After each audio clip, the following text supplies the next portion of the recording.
دوستان درود، من فاطمه محمودی هستم. قصد دارم زبان انگلیسی رو به ساده ترین حالت ممکن بهتون درس بدم. توی یادگیری با این روش چون مطالب رو همراه با تصویر و متن به ذهن میسپارید، امکان یادآوری براتون راحت تر میشه و منم سعی کردم پایه‌ای ترین و حتی ساده ترین چیزا رو در خلال ویدیوها بهتون از صفر آموزش بدم. پس با من همراه باشید.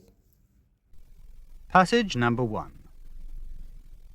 Mr. Jones had a few days' holiday, so he said, "I'm going to go to the mountains by train." He put on his best clothes, took a small bag, went to the station and got into the train. He had a beautiful hat, and he often put his head out of the window during the trip and looked at the mountains. But the wind pulled his hat off. Mr. Jones quickly took his old bag and threw that out of the window too. The other people in the carriage laughed. "Is your bag going to bring your beautiful hat back?" they asked. "No," Mr. Jones answered, "but there's no name and no address in my hat. There's a name and an address on the bag. Someone's going to find both of them near each other, and he's going to send me the bag and the hat."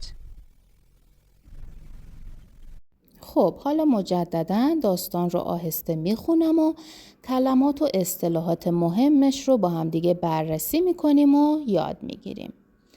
Mr. Jones had a few days holiday.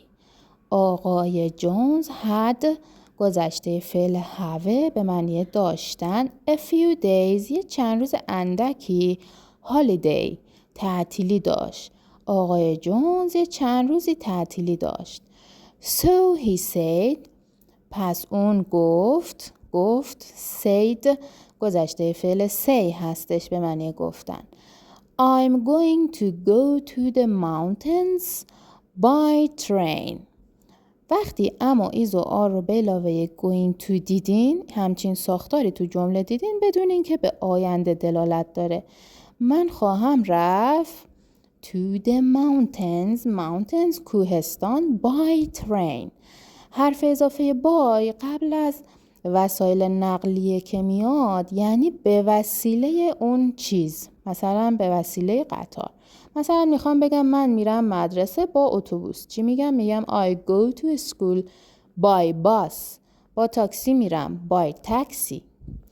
He put on his best clothes, took a small bag. put on وقتی با هم دیگه بیاد یه فعل دو کلمه‌ایه به معنای پوشیدن. او پوشید his best بهترین clothes لباسهایش را. ببینید clothes یک اسم جمع، هیچ وقت شما در هیچ جا نمیبینید که کلمه clothes به تنهایی یا مفرد بیاد، مثلا کلود بیاد، مثلا بگیم one cloth نداریم، همیشه اون اس رو میگیره. took a small bag برداشت یک کیف کوچیک. took گذشته فعل take هستش.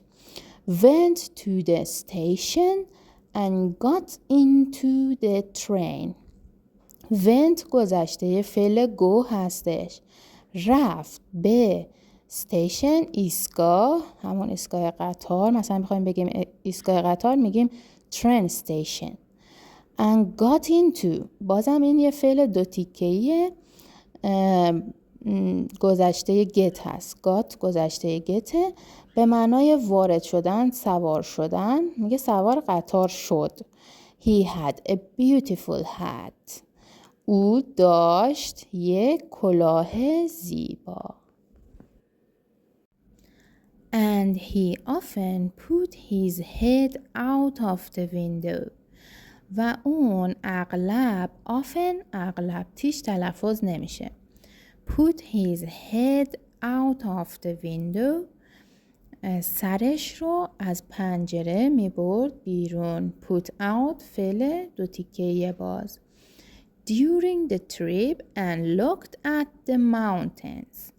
during یعنی در طی، در خلال trip سفر and looked at. بچه ها ایدی وقتی دیدین به یک فعل اضافه شده یعنی تم گذشته داده به جملمون و نگاه میکرد به. look at اگر با هم بیاد نگاه کردن به چی؟ the mountains به کوها، به کوهستان نگاه میکرد. but the wind pulled his hat off. اما wind باد pull off کرد یعنی از سرش کشید بیرون. hat کلاهشو، سرشو از پنجره میبره بیرون، باد کلاهشو میکشه و میبره. Mr. Jones quickly took his old bag. آقای جونز quickly سریع، خیلی به سرعت، took گذشته take برداشت his old bag. old دو تا معنی داره، یکی به معنای پیره، مثلا اگه بگم old man یعنی مرد پیر، یکی هم به معنی کهنه و قدیمیه old bag. اون کیف کهنه و قدیمیشو برداشت and threw that out of the window too. و اونو پرت کرد از پنجره بیرون همچنین. پس آقای جون سری کیفشم برداشت و از پنجره پرت کرد بیرون. through به معنای پرت کردنه. The other people in the carriage laughed. بقیه آدمایی که داخل اون واگن بودن خندیدن. carriage واگن، laugh خندیدن. the other دیگران. چرا میگم the other نمیگم the other؟ ببینید زمانی که بعد از the یک کلمه بیاد که با حروف صدادار که o, e, u, i, a هستش بیاد، به جای اینکه بگیم the میگیم دی. اوکی؟ جمله بعد Is your bag going to bring your beautiful hat back? They asked. اونا پرسیدن آیا کیفت میخواد کلاه قشنگ تو پس بیاره؟ خب ببینید ما تو فارسی اول اسم طرفو میگیم بعد نقل قولشو میگیم. مثلا میگیم فلانی گفتش که جملهشو میگیم. ولی تو انگلیسی اول نقل قولو میاریم، جمله رو میاریم، بعد میگیم که کی اینو گفت. پس جمله سومو دقت کنید they asked. اونا پرسیدن که آیا کیفت میخواد کلاه قشنگ تو پس بیاره؟ bring back پسش بیاره، برش گردونه. No, Mr. Jones answered. آقای جونز جواب داد نه. دقت کنید که این W توی کلمه answer خونده نمیشه، تلفظ نمیشه. answered. But there's no name and no address in my hat. there's در واقع there is بوده به معنای وجود دارد، ولی توی این جمله وجود ندارد معنیش میکنیم. دلیلش هم اون نوع هست که بعد از there is اومده. میگه وجود نداره اسم و آدرسی داخل کلاه. And there's a name and an address on the bag. اما و وجود داره یک اسم و یک آدرس روی کیف. Someone's going to find both of them near each other. میگه یک کسی، اول ویدیو بهتون گفتم is going to, are going to, am going to اگر دیدیم فعل رو باید به زمان آینده ترجمه کنیم. find به معنای پیدا کردن. میگه یک کسی پیدا خواهد کرد both of them هر دوی اونا رو near each other. near به معنی نزدیک و far به معنی دور هستش.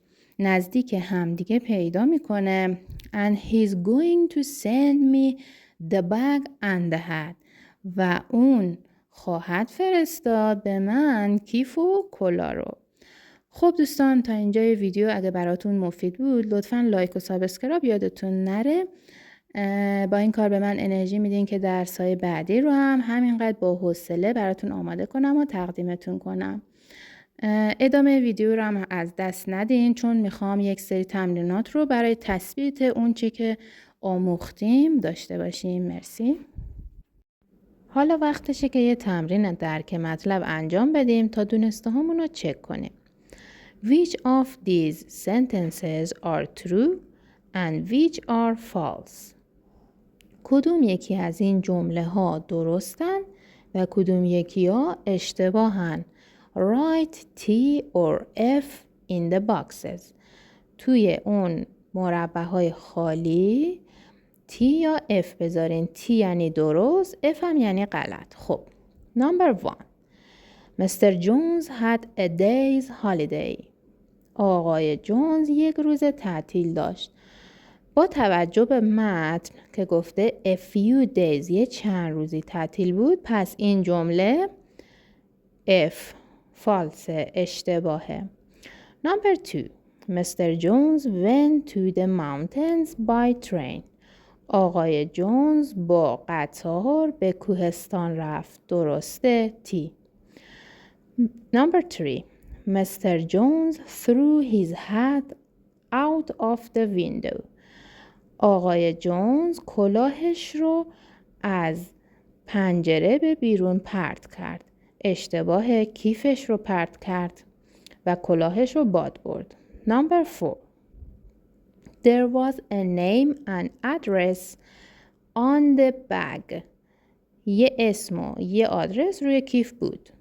True. درسته. T میزنیم. Number 5. The people in the carriage laughed at Mr. Jones. آدمای توی واگن با آقای جونز خندیدن. True. درسته. Number 6 and last one. و آخریش. Someone sent Mr. Jones the hat and the bag. یک کسی کیف و کلاهو به آقای جونز فرستاد. این اشتباه فالس چون آقای جونز امید داشت ولی کسی براش نفرستاد. F میزنیم. اینجا هم یه لیست از کلمات هایلایت شده داخل متن داریم که من میخونمشون. Answered پاسخ داد. Best بهترین. Both هر دو. Carriage واگن.